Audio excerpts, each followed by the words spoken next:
If you find your Temu app is running slow, crashing, or taking up too much storage space, clearing its cache and data can help. So in this video, I will walk you through on how to delete Temu app data. First, open the setting and navigate for apps and notifications.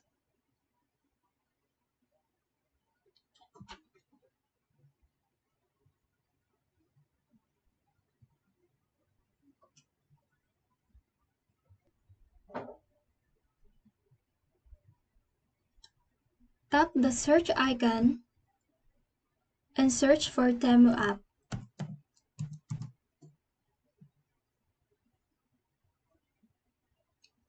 Select storage and cache. And in here, you can clear the cache and clear the storage. If you like this video, please consider liking, sharing, and subscribing for more updates.